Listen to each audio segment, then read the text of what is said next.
So hi everyone, we are live again on how to build a country. I'm Colombe, and this is Andrea. I was going to say the other way around. Andrea actually did this live alone yesterday because I was quite sick, but I'm doing much better. So I'm very good to hear. Thrilled to be back and ready to talk about the history of nations and why we need to abolish them all. Sorry, I went way too far, way too fast. So intense. So intense. Today, we will talk about a lot of very cool things. I've been reading basically about the history of countries for a few hours, and I'm super excited to explain why it was a mistake to create countries in the first place. Andrea doesn't actually know my point of view on this, so I'm probably going to be the extreme one in the live. Do you agree? I probably agree with you, but I want to hear why before I say yes. But before jumping on why we shouldn't have countries, let's go back. I'll explain in just a second what Atlas is, who we are, why I have such a strong French accent, and Andrea has such a weird Italian one, why we're talking to you today, and so on. But before, let me just tell you what we'll talk about today. So today, we'll talk about countries and where they come from and why they exist. So as always, we'll try to anchor it into today's news, not to just talk randomly and intellectually masturbate about random topics. We'll actually talk about what's happening in the world. And we'll talk about China meddling in elections, or allegedly meddling in elections in Canada, Iran threatening UK-based journalists, and so on and so forth, and showing how countries create tensions between one another, within themselves, and so on. Unnecessary tensions. Exactly. I think that's a big point. And that's the point I'll try to make. And then we'll look at history. And before looking at history, Andrea really wants to talk about definitions, but whatever. And so we'll look at what are nation states and countries. I think it's super interesting. Super interesting. I actually corrected the definitions. That's super interesting. And then we'll talk about the characteristics of nation states. And for this, I really want to bring about the point of what are all of the problems they create. And there are many. Wars and so on and so forth. And why they are no longer relevant. Okay. And the reason for which we're doing this today is at Atlas, we are working to create a democratic global governance, right? So what we believe in, it's a mouthful. It's basically a democratic global country. So what we believe in is the fact that we have a lot of issues today. Oh, I'm tired. I can't pronounce anymore. We have a lot of issues today, like climate, like migration, like new tech and so on, that are global, but that we can't deal with because we operate only within nation states. Yeah. And the few intergovernmental organizations we have, like the UN and so on, don't have binding powers and are democratic enough, don't involve citizens. So we want to create a global democratic system of governance. And for this, we will start by doing consultations in 2023 to understand what people of the world want as a democratic global governance. We'll then run a UN campaign to try to get candidates for the UN chief position to endorse it, and probably we'll run a candidate that will get vetoed because of the lack of democracy as well. And then we'll build those institutions. And that's it. That's the plan. And we forgot to introduce ourselves. Do you think it's relevant? Yeah. Let's do that. Go Colombe. No, I spoke enough. Go for it. So my name is Andrea. I'm one of the co-founders of Atlas, one of the initiators of this project. As Colombe mentioned yesterday, I did the live on my own. But today I'm actually in the dark for most of these topics. So it's going to be very interesting to hear Colombe's view on why countries shouldn't exist. And personally, I feel Italian. You can hear my accent very well. But I live in other places on the planet. And I really think that by overcoming national states and national identities, or at least trying to move beyond a single national identity, we can solve 99% of the problem of this planet. It's super interesting that you start by saying that you feel Italian. One, it's not at all what I asked, but second, I was introducing myself. No, but it's interesting because we're talking about nation states. Yet I'm going to introduce myself, and I already mentioned the fact that I'm French or that I have a French accent, right? But we talk about the need to overcome nation states. So maybe there's something about national culture, if there's such a thing, which we will as well discuss. So I'm Colombe. I'm the other co-founder of Atlas, and that's approximately all. I believe in the none of nation states today. So to start, I want to open with a few provocations. So before we enter into the history of countries, let's talk about why we're doing this. It's not only because it's good to know your enemy, it's good to learn from the mistakes and what worked of countries if you want to build something bigger, something global, something inclusive. But also because it helps us understand the world and how it works today. Yeah. But let's start, before entering the topic of the news and so on, with a quick question. Why do we even have countries like this? Like, why do we have countries in the way they are today? And I'm not talking from a historical perspective. Do we actually need countries as they exist? Before we even look at X country versus Y country and whatever, do we even need countries? So, I mean, countries today and in history did two things, basically. One represented an identity of a group of people, depending whether it could be a religious one, a geographical one, many different kind of like communities, and or provided services, right? Countries existed because it was a good way for people to administer taxes, to protect. These are the two main elements of why I think countries existed in history. No, but I'm talking about today. I'm not interested in history because we're going to be discussing this for an hour. Why do countries exist today? And do we need them? No, I think we don't. I think that we could do exactly what countries are doing together and would be just better, to be honest. So I already converted you to my side. Okay, for me, the reason for which countries exist today is because they offer services to their citizens, right? Like, I actually care that I live in the UK because I have access to free healthcare. And so I identify to the UK as a state, as a nation state, because of this. Makes sense. That's the only reason. It's because of the services it offers me and the rights I'm afforded. But that's not to say that it couldn't be done another way and that you need national territories for this. You could have city-level services, global services that are administered across the world and so on. So if you were to come from a country that had very poor services, would you still identify with the country? I would identify the country as a country that has really poor services. Okay.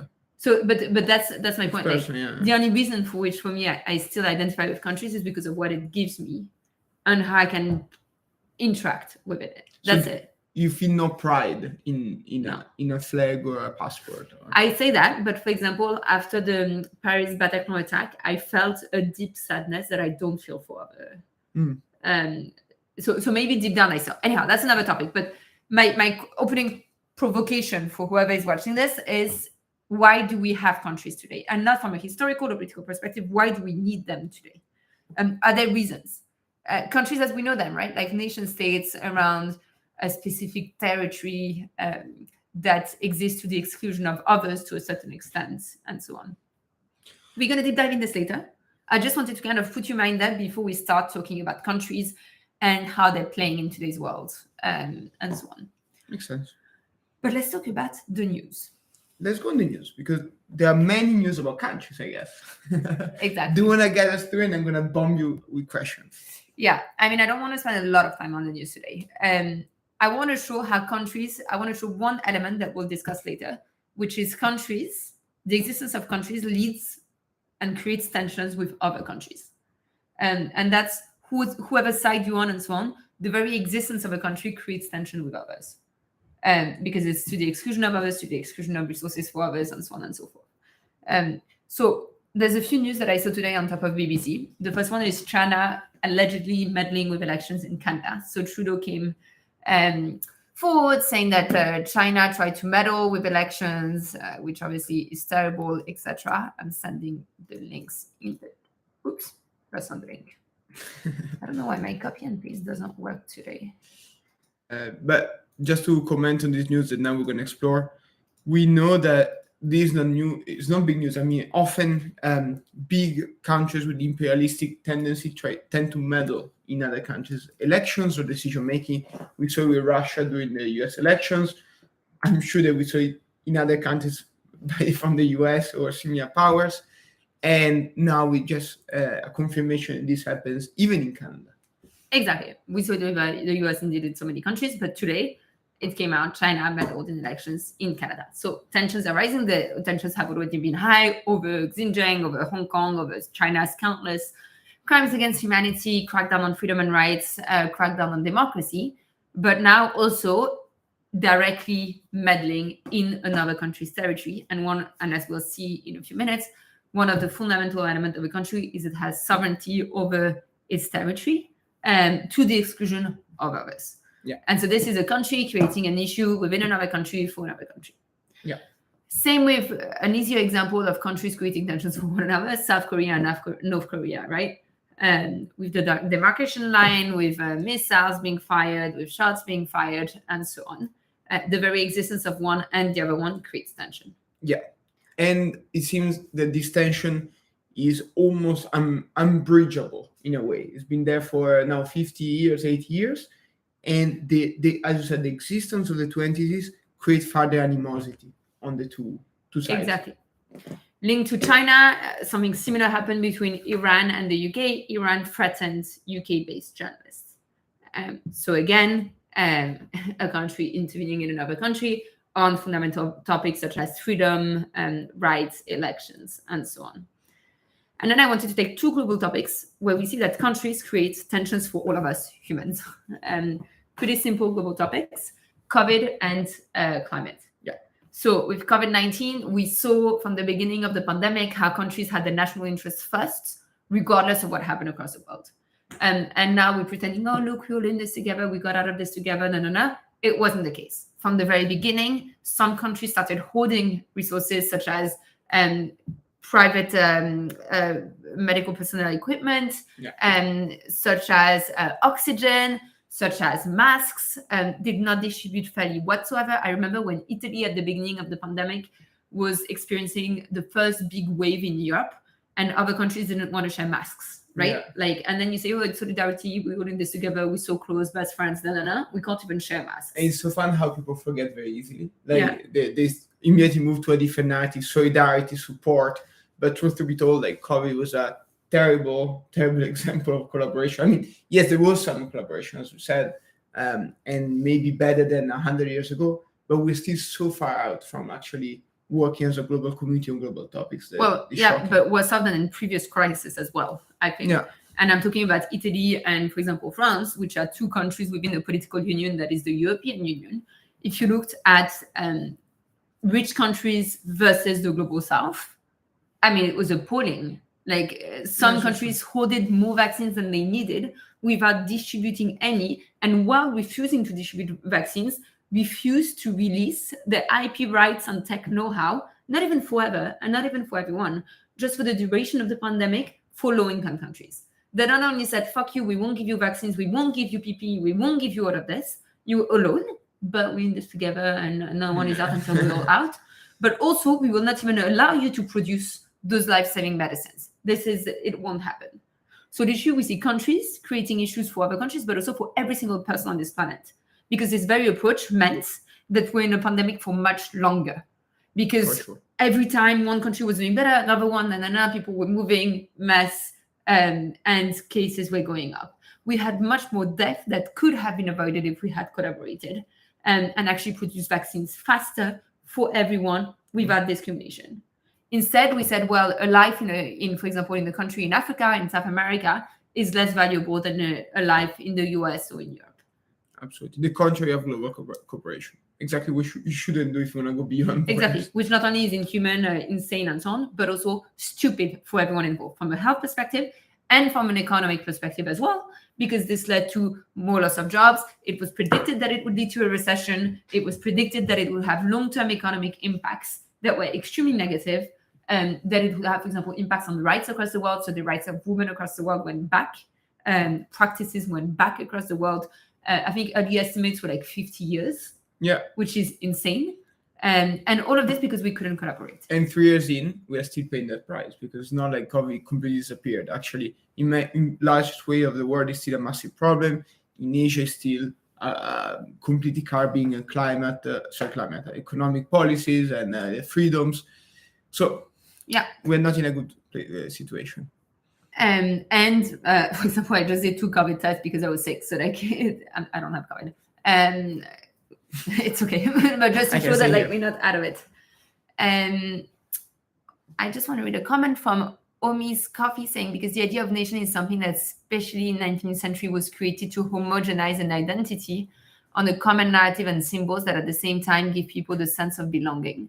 The problem is that this model fails even in Europe. Europe or Middle East or Central Asia borders. Yes, and we're gonna talk later as well about how this idea of a common identity for me is also very mistaken, because there's not one identity within a country often. It's to the exclusion of minorities. Exactly, it's an imposition often. Yeah, I just want to talk about another news before actually challenging what I'm saying myself. The other news to show how countries are messed up is COP27. So COP is the conference of parties that is supposed to basically help us deal with climate. I'm saying supposedly because already we're seeing it's not the case. I still really hope this one is going to work out. Otherwise, well, yeah, let's not even talk about the otherwise. It's doomsday scenario. But up until now, for example, COP26 last year, it happens theoretically every year. I think we skipped a year during the pandemic.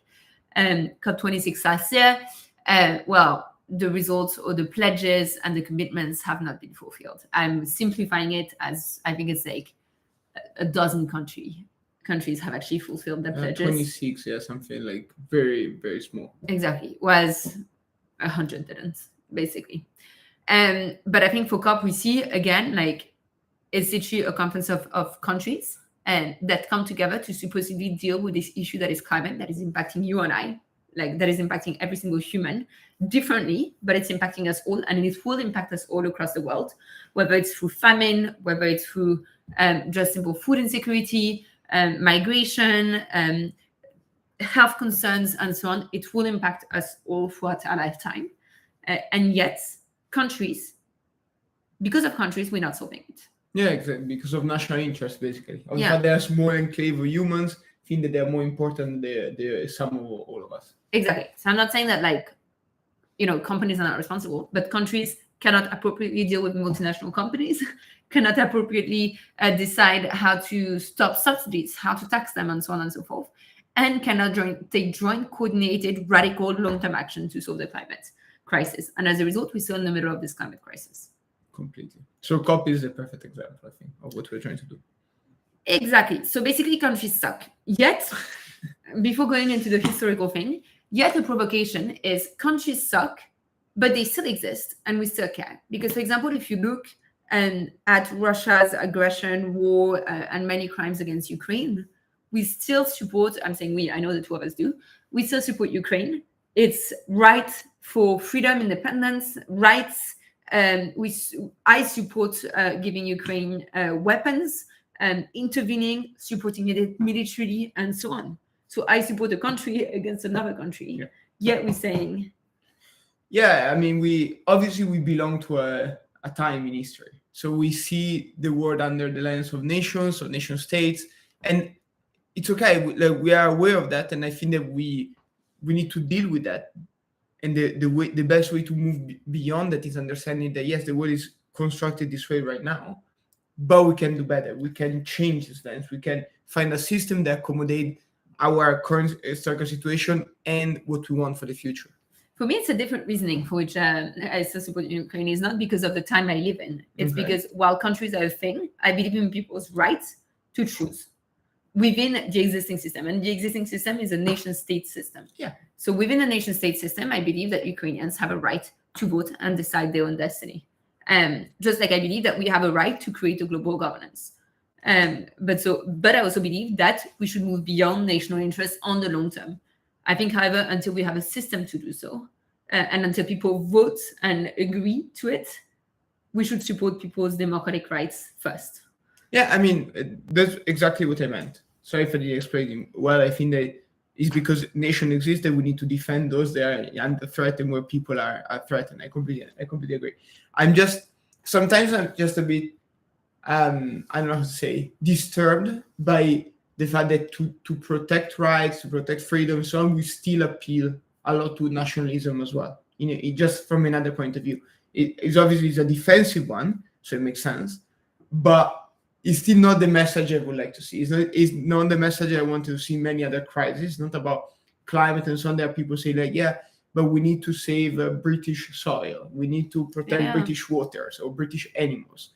That's not the point. It's not about British animals. But I understand in crises like Ukraine, Russia is the best thing we can do is to appeal to the common identity of Ukrainians and support them through that as well.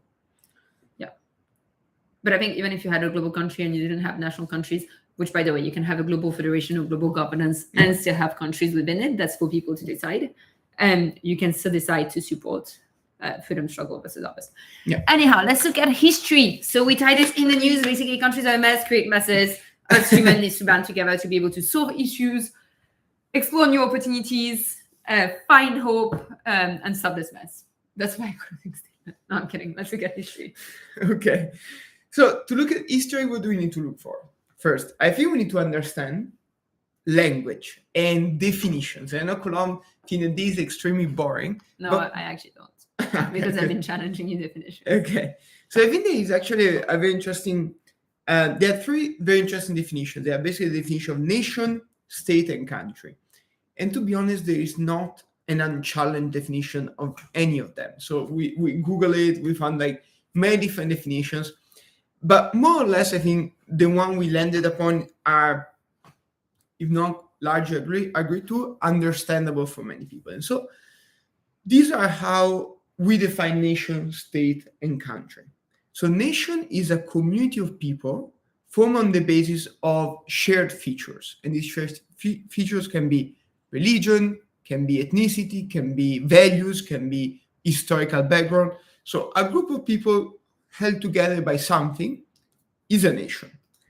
A nation is different than the state. The state is the centralized political organization that manages a territory, a group, an enclave. So it's basically our governments, our institutions.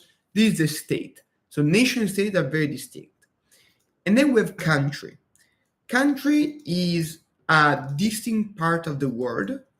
Right now, the world might be of the metaverse, of the universe, where either a state, a nation, or other political entity is recognized and based upon. And so basically, if you think about modern nation states, they are both countries often, but they can have multiple nations within them. So for example, let's take an example.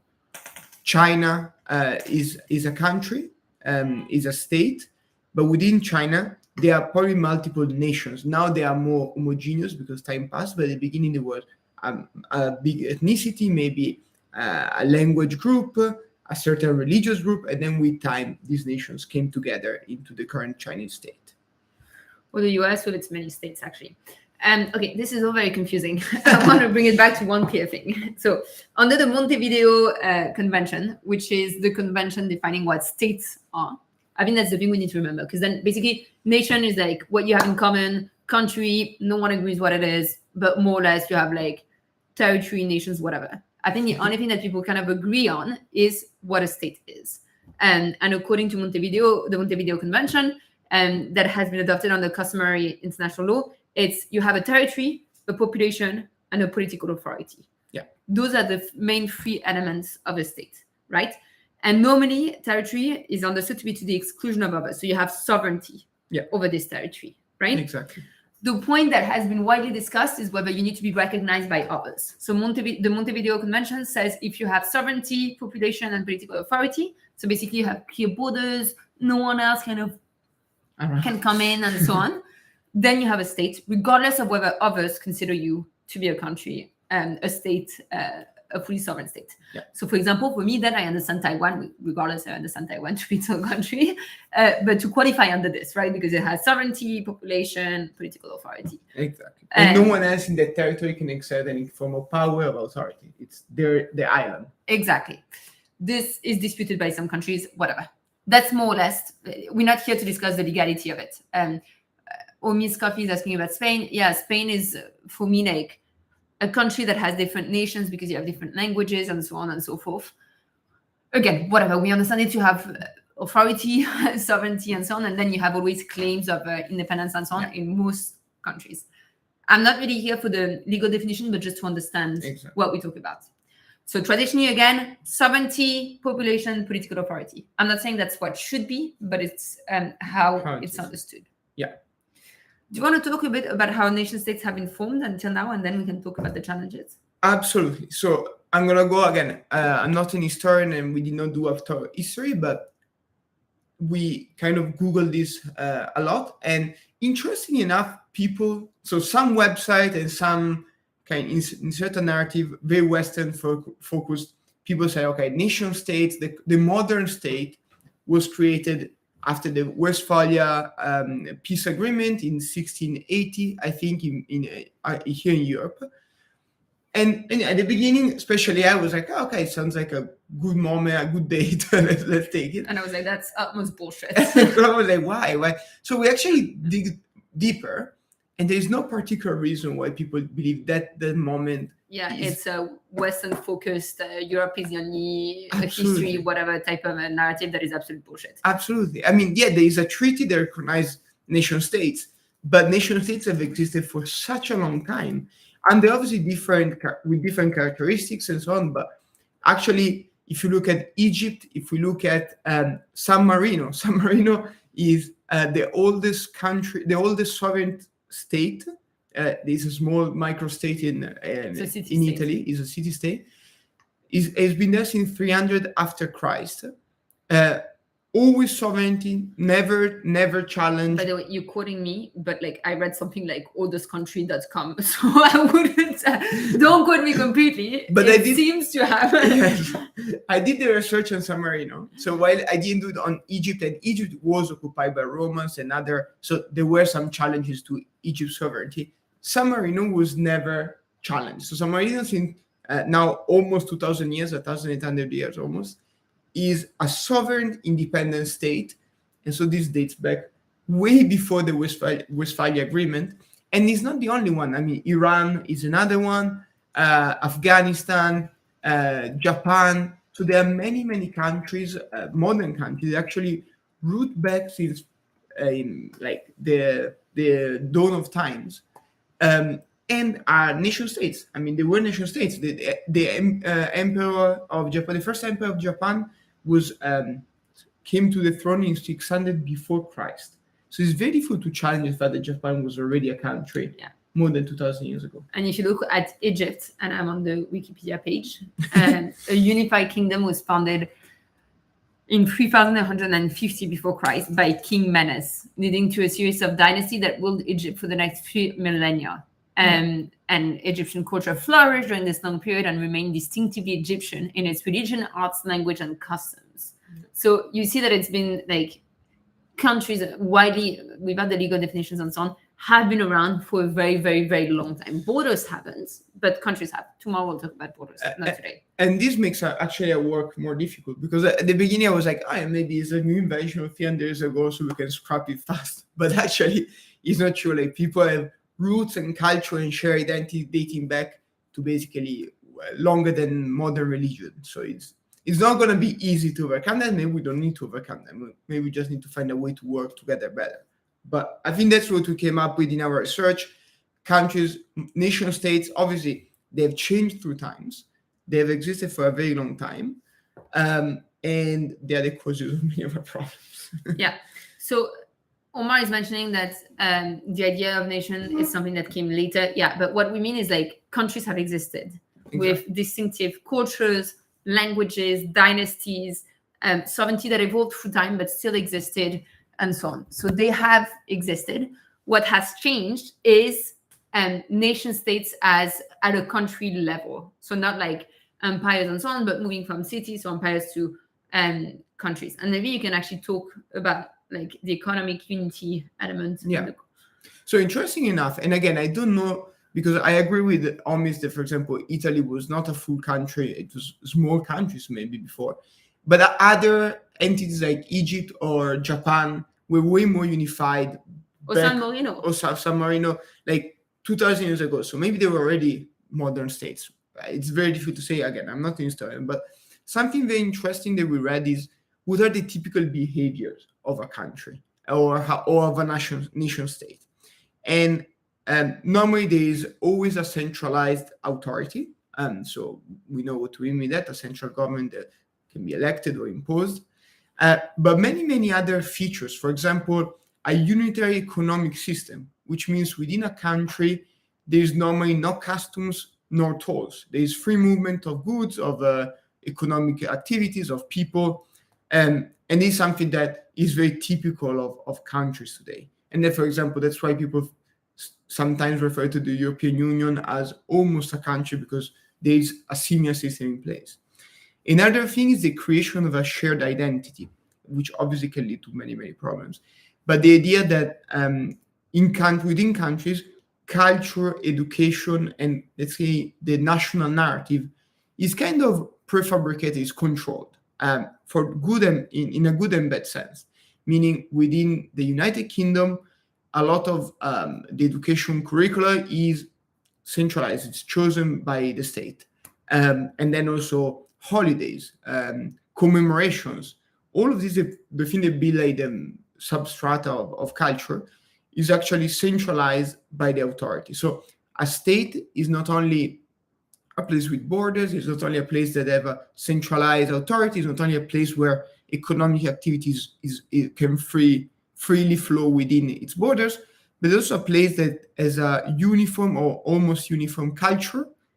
Or that pretends it does. Or pretends it does, exactly. So like that, and I would say for the good and the bad, because the bad is normally this culture can be imposed on minorities, on even large swathe of the population. So there is this aspect of cultural assimilation and dominance in the creation of nation states. And I think, for example, I think about Spain, these are very strong contrast between the Catalan culture and the, I don't know how to call it, Castilian or rest of Spain culture. But I think it's super interesting when you start talking about culture. And again, it's a bit of another discussion than the one we're going to have today. And this is when we can go on so many different topics.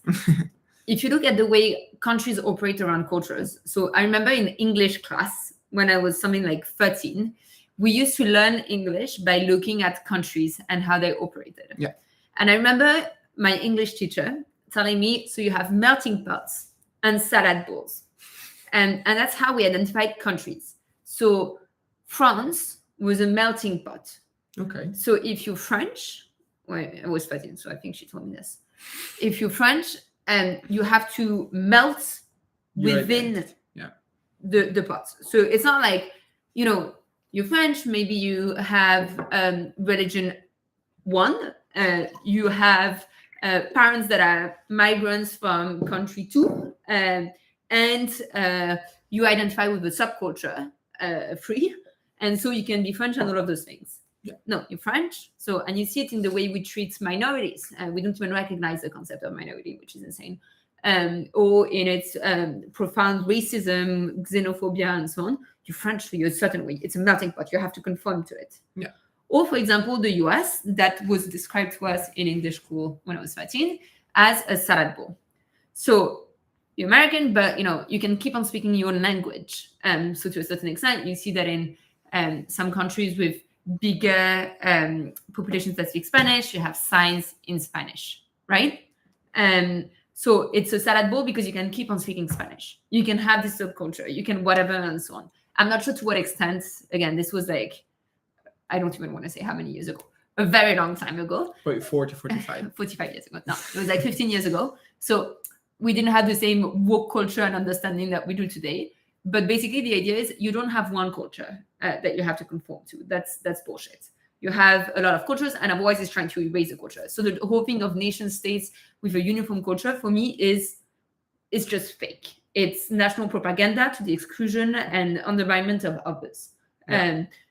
There's not one French culture. Well, otherwise it's really sad. We're all very different. Even if you just look at artistic culture, you have so many different streams that like having one culture means nothing. Or regions, cities. Yeah. I mean, that is very interesting how, for example, regional differences between a state are accepted as, within the framework of the national culture. Yeah. But then when you actually bring a culture from outside the borders or with distinct features, is considered alien or to be assimilated or to be accepted, depending on this. Yeah, or a terrorist threat, a national terrorist threat, even, right? So if you take cultures like the anarchist movement, that's a cultural movement. Yeah. That's a social and cultural movement that believe that in a state you should not have a centralized form of government. I'm really simplifying because I don't know enough about it, but that's a big part when a lot of people believe in this, and when it's becoming prominent, it's a big part of the culture.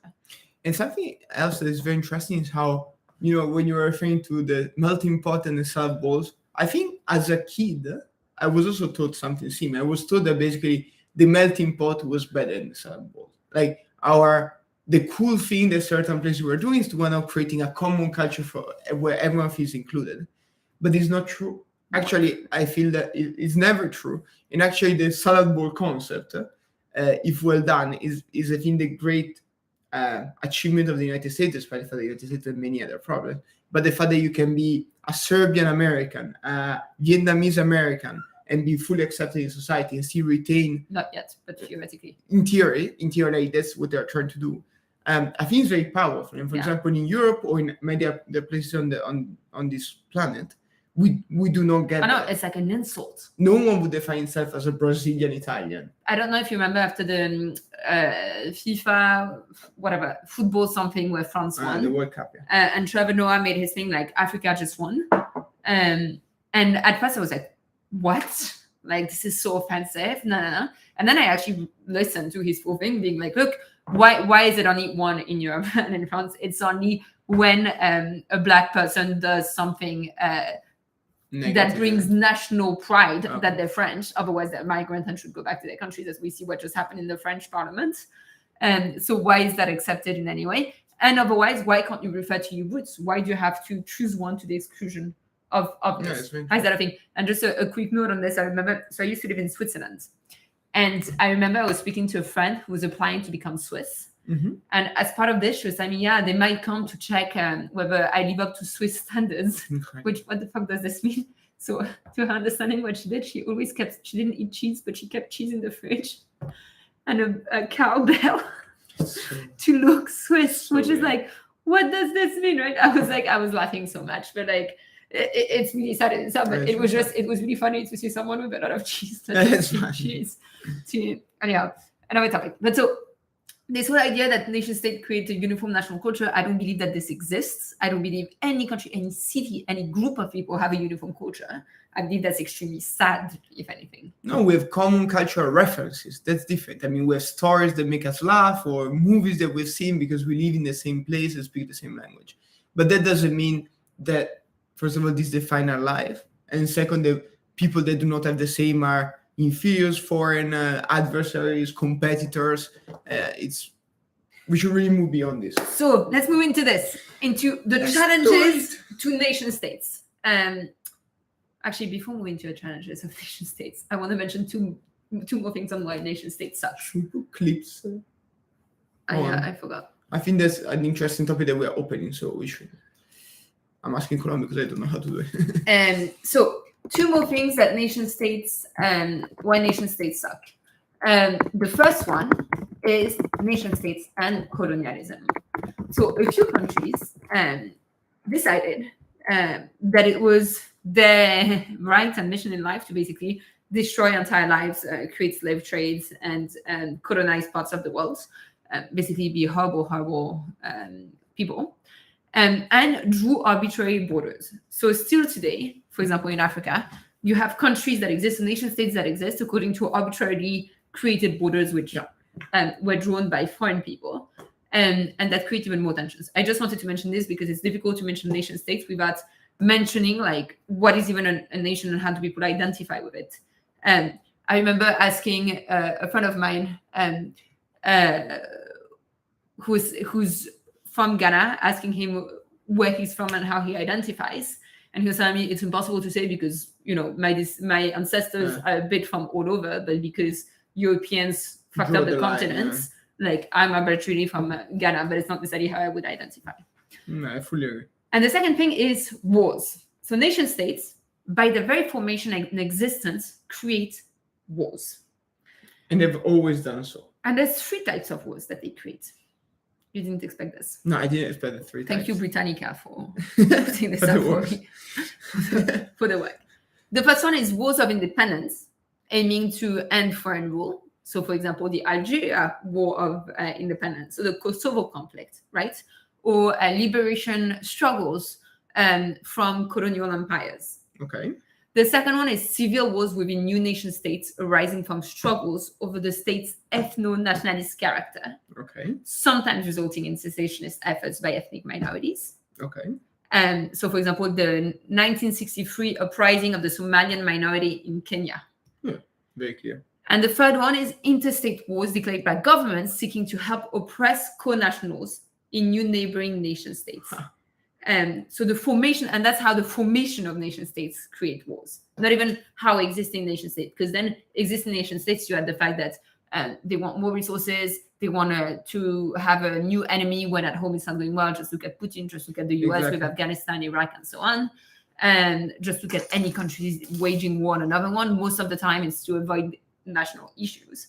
So nation states create wars for resources, to shy away from whatever is happening in their own countries, and then through their formations, three types of wars, the likelihood of three types of wars is increased. Very interesting. The last one that you're mentioning, sorry if I can interrupt, is I was on a roll. No,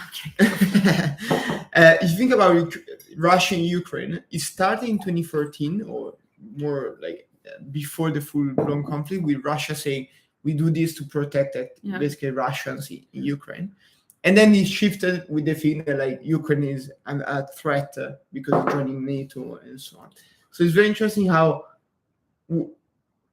countries play even with different kind of wars and also play differently within themselves and outside. So for sure. Russia set up, like, if I remember one of the first speeches of Putin during this time's aggression and war, because it's not the first time.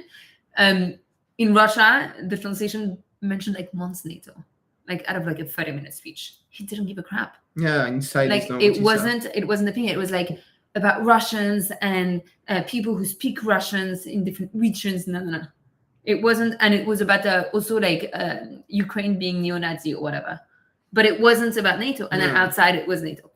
So basically, the formation of states, the creation of states, has created wars.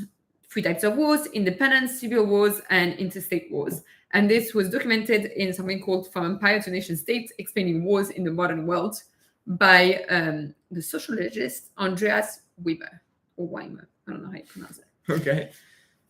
And nation states themselves, through their existence, create wars. Now I want to challenge the existence of nation states because I'm tired of speaking about them. And so we already showed that basically it leads to violence, which sucks. And they're dumb as fuck. Yes. I think we showed in the previous slides and in this one that another thing it does is nation states, through their existence, we can't deal with global issues and global opportunities. Yeah. Because they have sovereignty, because they have competences and sole competences over topics that are global, and because the electoral timetable, whenever they actually have elections, is very different from the one of the country next door. And because they don't have a way of constantly coordinating and so on, and because citizens can't have a say at the global level, global issues are not getting solved. Example, climate. Example, taxing Amazon, Facebook, and so on. Example, I can keep on going, the pandemic. So we don't deal with issues, and we also don't deal with opportunities. We are not ensuring that new tech is available for the masses. We're not ensuring that we're not creating the same issues in space that are being created today. On the contrary, we're actually doing the exact same as the Wild West. Who has ever the richest and wants to create a penis-shaped rocket can go up to space and destroy our environment. We're not doing any of this. So because of states, we can't actually deal with challenges and opportunities. Do you agree? I fully agree. That wasn't very hard. You need to challenge. I'm already on your page. Something else I want to add, actually, I was thinking while we were saying all of that, is that not only they are stupid constructs, but also, there's so much drama around nation states. But if from tomorrow, nation states weren't here, the next generation could not give a single damn about it. They would be completely comfortable not having nation states. Like their identity, their happiness, their opportunity would not be at all correlated by the fact that they have a flag or another one. Or even if tomorrow you completely flip the colors of flags and the name of countries, and people forget, no one would care. Like it's clearly such an artificial system that is sadly now really, really impacting our planet.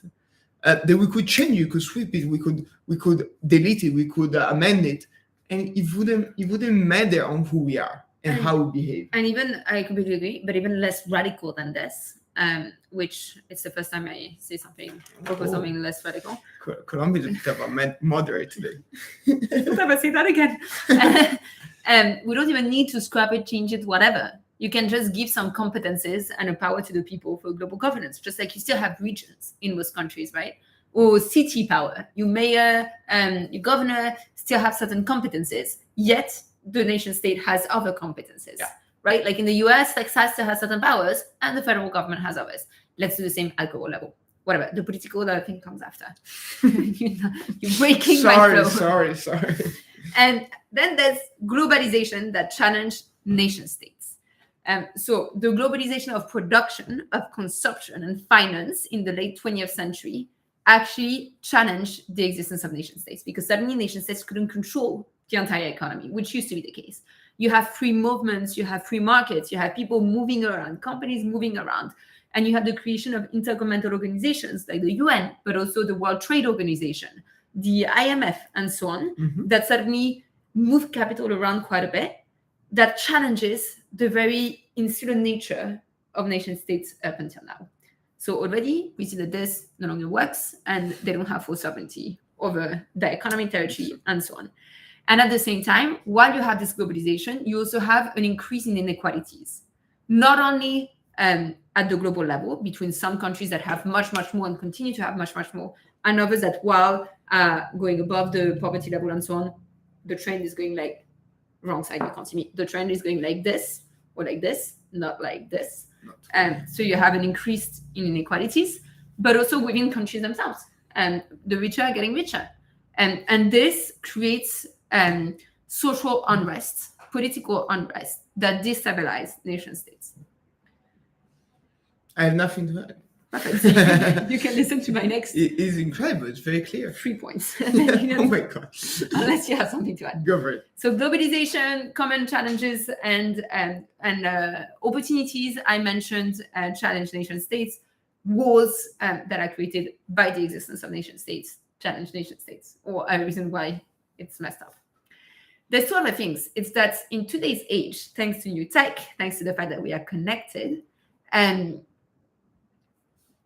civil society is global. A lot of organizations and social movements are global.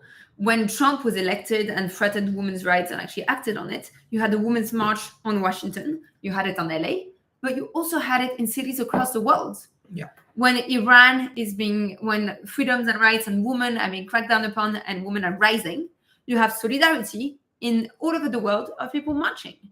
You have civil society movements that are sharing best practices, coordinating, sharing resources. You have funds circulating, despite some countries wishing it wasn't the case.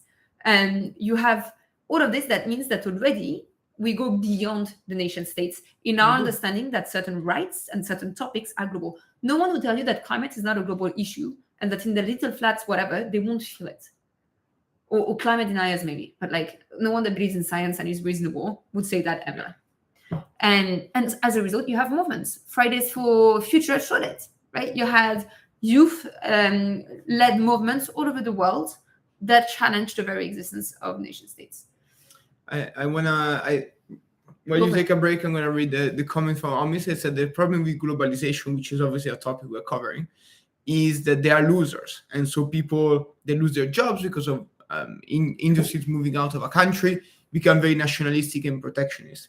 I fully agree. And I think two things. One, yes, it's a massive issue. And that's why we don't need to think about globalization or a global union or a global democracy as it is right now, but as it should be. So, for example, providing a social net for people across the planet, from health to universal basic income to services, these are the way we basically tame these imbalances. Because if you think about it, the same happens in nation states. In every nation state, there are the private areas where probably maybe at the origin of the country, there were industries. If you think about Italy, southern Italy was actually a very wealthy region ahead of the unification, and then it completely lost its competitive edge to the north and became very deprived. And people are unhappy about that. But because of the fact that the Italian state provides benefits, support, transfer of resources, or should provide them to people that are disadvantaged, there is not a sense that the Italian state has destroyed Italy. People are actually quite happy with it. Or the same in Germany, or the same in the United States. People understand that there are parts of the state that are richer, that are doing better. And so the federal level, the state level, try to balance that, try to protect people, to not force everyone to relocate. And if we apply the same logic to the global level, we can see the power of a federal union, for example, across the planet, where there is a transfer of resources from wealthier region to poorer region, but not in an apocalyptic term, like completely depriving rich country from their resources or completely leaving behind developing countries. No, exactly as if we're doing in the current national system, would actually ensure that gradually developing countries get better and get ahead of where they are right now, while more developed nations, more developed regions are not completely crushed by taxation or impoverished, but they keep their standard of living, probably they improve it, but they are not the only one in the game anymore. And that's what we need to do. That's what nation states successfully did in a smaller scale. That's the challenge that we need to apply at global level. Exactly. And it's also it's the same with every like industrial revolution, tech revolution, and so on. You always have losers. And it's important to recognize it. Through the green transition within a country, within a city, within a region, you'll have people that will lose out. And it's about having the social nets. And this is at any level of governance across the world and so on. To go back, so nation states are being challenged by their very existence because they create conflicts and wars, by the fact that they can't deal with global challenges and opportunities, by the fact that globalization itself and rising inequalities have challenged it, by the fact that civil society and global social movements have challenged it. There's a lot more things, but I want to talk about two more very quickly. One is culture. Yeah. So I don't have a great culture in general, so I'll stay on like superficial. I'm really not selling myself very well. Like, let's talk about Teletubbies and stuff like that. I'll stay at a high level. And we've been talking about like fine art, right? If you talk about a Marvel movie across the world, most people will know what you're referring to. If you talk about Beyonce, most people will know what you're referring to. If you talk about Taylor Swift, same. And I'm taking American artists or whatever. Game. Yeah, Squid Game, most people will know what you're talking about, right? So there's certain cultural phenomenon that are so big that we are already linked in a way, right? I can make a bad comment about Squid Game and most people will understand or at least have heard of it. Yeah. And as a result, this challenges the very, what we discussed at the beginning, Andrea, the uniform culture that nation states have. Because right now I have more of the same culture with a lot of people that speak English and like Harry Potter a bit too much than with what the traditional French culture would like me to believe I am and I have, right? Like we have a uniform culture or many uniform cultures or many types of cultures that are accessible across the world that more people from different countries identify with. I agree. Like, I think about the K-pop phenomenon, just to take another non-American example. There are millions of very young people that like feel completely unified by K-pop, and then you change generation, and some people might not even ever heard about that. Exactly, or the weird Netflix movies you watch from other countries, right? Like, same thing. So culture, because one of the elements you mentioned earlier, and I'm gonna go back on the document, was uniform culture and global norms actually challenges that. Yeah. And the last one is migration. And obviously there's lots to say about migration and different types of migration, but economic migration, migrations of the elite, brain drains, or simply refugee flows and so on, challenges the concept of nation states because it puts it under stress. So suddenly you have people that are different. So you don't have that uniformity that they would like to believe that they have coming in. And you can't control it. Like, people will come in, refugees will flee, will come in. You will need economic migration. You will need certain types of skills that others will have, especially if you're a small country. It will probably improve your culture, by the way. That's for example. Yeah, of course, it will not be much better. Yeah. But without even going into the whole political discussion, open borders. We'll do it tomorrow. Yeah. Borders is a discussion for tomorrow on why I advocate for open borders. And without going into this puts under stress nation states. To recap, it's very long. Colombe is fired up. Yesterday she was sick and now she's like, Whoa. Well, I haven't done this in a day, so now I'm excited. And basically, nation states have been around, as Omar mentioned, have been created, the concept have been normalized in our culture lately in the 19th century or a bit before. But our concept that like a Buddha system has sovereignty to the exclusion of others, that you are better because you're part of this country, whatever, and so on, has been around since forever. Yeah. And our current understanding of nation states with sovereignty, and territory, population, and the system of governance is under strain.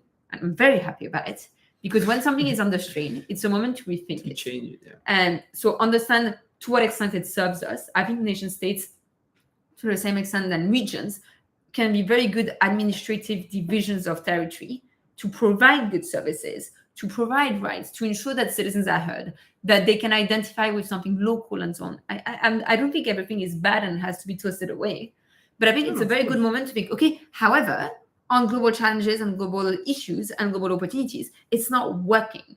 And also something that I don't like with nation states, and I'm talking about nation states, but for me it's the same with most regional organizations like the European Union or like the Organization of American States. And I'm very pro-EU, by the way, but it's the fact that it's to the exclusion of others. Yeah. So you are French, which means that someone who is not part of your group. You are European, which means that someone who is not part of your group. And as a result, you put others first and you care about what is happening there most. There's a reason for which we care more in Europe about what's happening in Ukraine than in Somalia or anywhere else. It's because they look like us and they're on the same continent. Yeah. And I'm not saying we shouldn't care. I'm saying we should care about it all to the same extent. We live in the same world. We share the same resources. We should give equal value to each other's struggles, lives, and so on. So what I don't like about it is the exclusionary aspect of it. Yeah. It's too easy for me to agree on all of this. So I don't know how to challenge you. But actually, I fully agree. And I think that what we're doing is a cultural shift, not only in institutional one. We keep on thinking about institution and policies and sovereignty, but I think there is a lot of culture in what we're doing. If we want to succeed, if we want to see in 30 years a different kind of planet where people do not prioritize only people that look like them, believe the same things, or have the same characteristics, but they understand we are a common polity across the planet, or maybe beyond this planet as well. And we need to work together because it's convenient for us, it's better for us.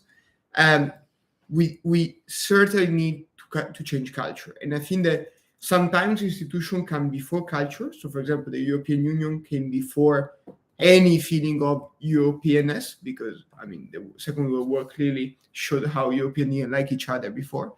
And I think maybe this time around, I don't know what will come first, but we're going to push a lot on the institutional side. But the cultural side will have to come at a certain point. But it's also what we're trying to do with those weird YouTube and Twitch lives, right? Like, yeah. It's we don't really know how to do it yet, so we're learning. But it's kind of what we're trying to do, is to talk about it, to create slowly a cultural shift, as slowly as is needed, and incrementally. But to talk about this and show that there is a cultural shift. It's already happening. That's the thing. Like, the institutions will shift culture in themselves. Yeah. But we are already global. We see what's happening on the other side of the world. We watch the same movies. We're impacted by the same challenges. It's already happening. Now it's about identifying to this and finding a sense of belonging in being part of one shared planet. And I think that's the main thing. I fully agree. And I think that we're going to make it. And I think that in 100 years, they will watch this video and say, oh my God, they started from there. It's so embarrassing. Yeah, definitely. But we need to start something. We're going to start somewhere. So we're going to start. And thank you so much for everyone that is following us. I think that we are at the end of this live. Just to recap, I mean, Colombe covered a lot of topics today. I was more of a support pet in this live stream. Okay, the new name of the show will be "How to Know the Country, Colombe and the Support Pet." Support pet, Andrea. But I'm very, very happy that she did, because she did wonderfully. Tomorrow we have a very, very cool topic. There is borders, and they will obviously involve migration, conflict, but everything seen by the under the lens of borders, they are actually a modern invention. It wasn't the case before. So it's something that we self-inflict on each other in the last 200, 300 years. This all will lead to Thursday, when we're going to actually record the second episode of season 0 of How to Build a Country. This is going to be about the history of nations. So we're going to bring together the knowledge that we are developing through these lives and through the research in a 30 minutes episode. They stay on our YouTube channel. So thank you so much for joining. Thank you so much for being here. Thank you for the great comments. And send us any feedback if you have any suggestion on how to and improve help this. in spreading the word about those lines. And tomorrow, will you be a support pet or will you intervene? Maybe tomorrow a little bit more, and you can be, I don't know, support cat or fish. You can decide. No, I'll speak. Speak tomorrow. Okay, bye.